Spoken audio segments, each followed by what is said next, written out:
बनाए रखिएगा, आगे भी आपसे अपडेट्स हम लेते रहेंगे। और इसी के साथ अगली महत्वपूर्ण खबर का रुख कर लेते हैं, जो कहीं ना कहीं पंजाब से जुड़ी हुई है। जी हाँ, जहां दिल्ली में इस वक्त आप पार्टी जो है वो शराब नीति को लेकर रिपोर्ट सामने आ चुकी है कैग की, और पीएसी का गठन होने वाला है। लेकिन ये तमाम सवाल उठ रहे हैं और वही मुद्दा अब पंजाब में भी गरमाने लगा है।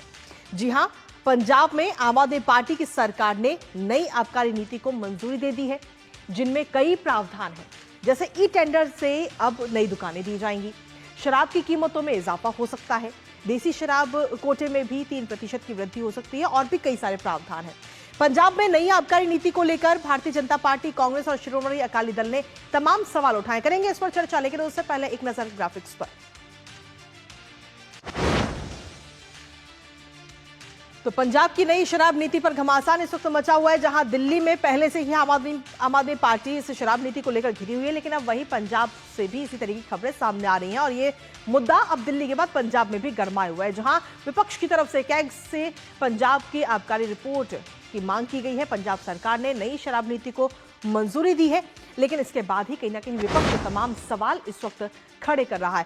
दरअसल पंजाब को 11,000 करोड़ से ज्यादा का राजस्व इससे मिलने की उम्मीद ये जताई गई है कि जब ये नई शराब नीति लागू होगी तो इससे ये फायदा होगा, राजस्व को सीधे तौर पर फायदा होगा।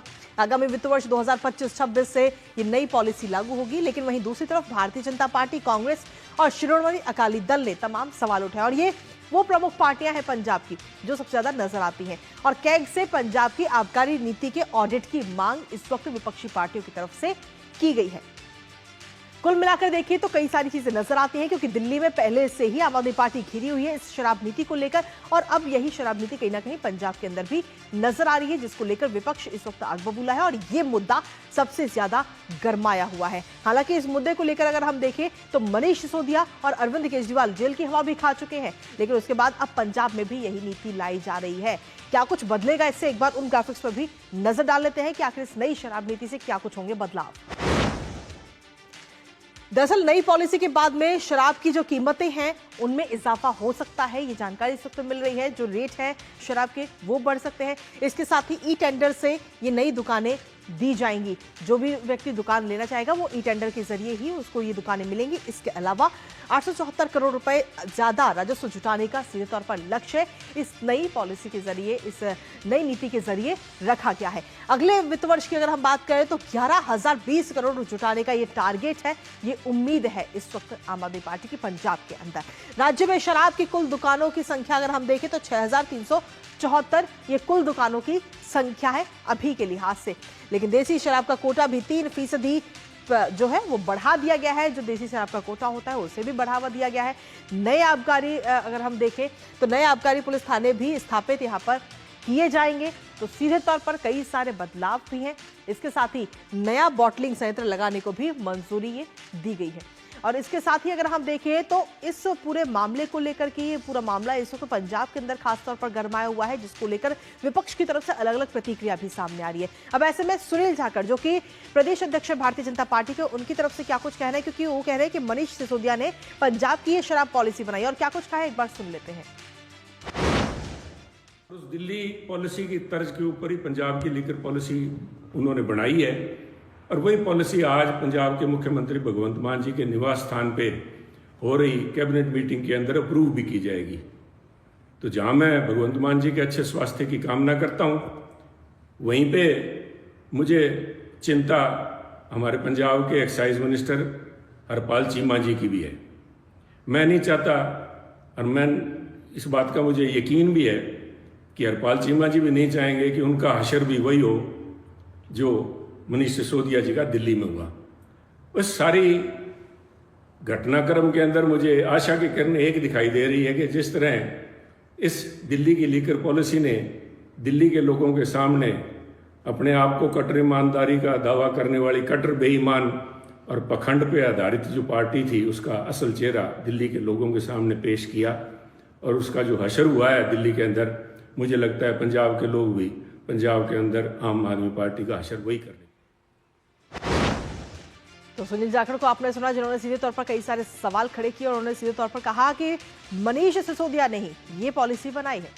हमारे साथ हमारे सहयोगी अमरेंद्र गुप्ता इस वक्त जुड़ रहे हैं, सीधा उन्हीं का रुख करते हैं। अमरेंद्र, मनीष सिसोदिया इससे पहले जेल की हवा खा चुके हैं और अब एक बार फिर से कहीं ना कहीं इसी तरीके की बातें सामने आ रही है, क्योंकि नई जो पॉलिसी है वो इस वक्त पंजाब के अंदर लाई गई है और सुनील जाखड़ कह रहे हैं कि मनीष सिसोदिया पिछले कई दिनों से पंजाब में ही है, ऐसा उनकी तरफ से कहा जा रहा है। अमरेंद्र, देखिए कृतिका, सबसे पहले अगर कोई मैं बात करूं तो भारतीय जनता पार्टी के पंजाब के जो अध्यक्ष हैं सुनील जाखड़ के उन स्टेटमेंट पर देखिए, जो उन्होंने कहा कि दिल्ली में जो आपदा की सरकार है वो आफत में आई क्योंकि उन्होंने शराब नीति बनाई और यही हश्र होने वाला है उनका पंजाब में। क्योंकि कल पंजाब की कैबिनेट ने, मुख्यमंत्री भगवंत मान की कैबिनेट ने कल नई आबकारी नीति को पंजाब में लागू कर दिया गया है और उसके तहत जो सूत्र बता रहे हैं उसमें पूरा योगदान जो निवर्तमान जो दिल्ली सरकार के उप मुख्यमंत्री, आबकारी मंत्री और शिक्षा मंत्री मनीष सिसोदिया का पूरा हाथ है। क्योंकि अरविंद केजरीवाल जो पार्टी के संयोजक थे वो चाहते थे कि दिल्ली की लिकर पॉलिसी को पंजाब में लागू कर दिया जाए और कई दिनों से इसकी कवायद चल रही थी। हालांकि जो सूत्र ये भी बताते हैं कि मुख्यमंत्री भगवंत मान जो है ये नहीं चाहते थे कि पंजाब में दिल्ली वाली पॉलिसी लागू हो, लेकिन इस तरह की बात आ रही है कि जो पार्टी आला कमान चाह रहे थे उसके मुताबिक उन्होंने कल नई कैबिनेट ने, जो पंजाब की कैबिनेट ने नई आबकारी नीति को लागू कर दिया है और इसके तहत जो लक्ष्य रखा है 11,020 करोड़ रुपए का लक्ष्य रखा है। लेकिन देखिए सबसे बड़ी बात, ये वही पॉलिसी है कृतिका जिसमें मुख्यमंत्री जब रहे अरविंद केजरीवाल, उसके बाद वो जेल गए, 156 दिन उन्होंने तिहाड़ की हवा खाई। इसके अलावा जो आबकारी मंत्री और शिक्षा मंत्री और उप मुख्यमंत्री मनीष सिसोदिया 17 महीने तक जेल की हवा उन्होंने खाई है। इसके अलावा संजय सिंह जेल में रहे। पार्टी के तमाम आला जो नेता है वो निशाने पर है इसी नीति को लेकर। और दिल्ली में जिस तरह से एलजी विनय कुमार सक्सेना ने उनकी कलई खोलनी स्टार्ट की थी उससे वो बैकफुट पे आए और ये चुनाव में नतीजे भी बताते हैं कि किस तरह से आपदा ने आफत दे दी थी दिल्ली में और यही मॉडल उन्होंने पंजाब में प्रारंभ करने का प्रयास किया। और देखिए सबसे बड़ी बात, किस तरह से पंजाब में एक छवि रही है, ये ओरछा पंजाब की एक छवि पिछले काफी टाइम से रही है जहाँ पे लोग शराब को लेके इतने अवेयर नहीं रहे और शराब खुलेआम परोसी जाती रही है। और इसलिए इस सरकार की इस नीति को देखिए किस तरह से टेंडर में जो आप अगर आप मोटा रेशा देखेंगे तो न सिर्फ जो देसी शराब है उनको 3% बढ़ाने का प्रयास किया गया है इस नीति में। और वही जो सेम पॉलिसी दिल्ली में थी कि ई टेंडर के जरिए शराब की दुकानों का आवंटन होगा, वही पंजाब में लागू किया गया है। इसके अलावा जो रेस्टोरेंट और बार है उसके लाइसेंस में भी सर्जी की गई है, यानी कि 12 बोतलों की जगह 36 बोतलों के साथ कोई भी पार्टी हो सकती है। पंजाब में ऑलरेडी जिस तरह की एक छवि थी उस छवि को बरकरार करने का प्रयास किया गया है। तो कहीं ना कहीं इसको लेके भारतीय जनता पार्टी इस समय हमलावर है और ये जो नीति है कहीं ना कहीं जो भगवंत मान कैबिनेट है उनके लिए आने वाले समय में मुसीबत का सबब हो सकती है, क्योंकि पार्टी पहले से ही बैकफुट पे चल रही है। दिल्ली में उनकी स्थिति बहुत अच्छी नहीं है। पंजाब में भी आपको पिछले दिनों अगर याद होगा तो 36 विधायक जो है कांग्रेस ने दावा किया था कि उनके पक्ष में है, भारतीय जनता पार्टी के साथ। कहीं ना कहीं पार्टी बचाने की कवायद के बीच में ये जो नीति है क्या इनके लिए कहीं ना कहीं एक कहें कि बहुत ही कठिनाई वाला सबक साबित हो सकता है। चलिए फिलहाल बहुत बहुत शुक्रिया अमरेंद्र, तमाम अपडेट्स हमारे साथ साझा करने के लिए। इस खबर पर आगे भी आपसे अपडेट्स लेते रहेंगे। तो कुल मिलाकर देखिए तो पंजाब के अंदर एक बार फिर से अब नई आबकारी नीति जो कि दिल्ली के अंदर भी नजर आई और वही मुद्दा अब पंजाब में भी गर्माता हुआ नजर आ रहा है। हालांकि विपक्ष की तरफ से मांग की जा रही है कैग से इस पूरे मामले की जांच कर रिपोर्ट दी जाए। फिलहाल नजर इस खबर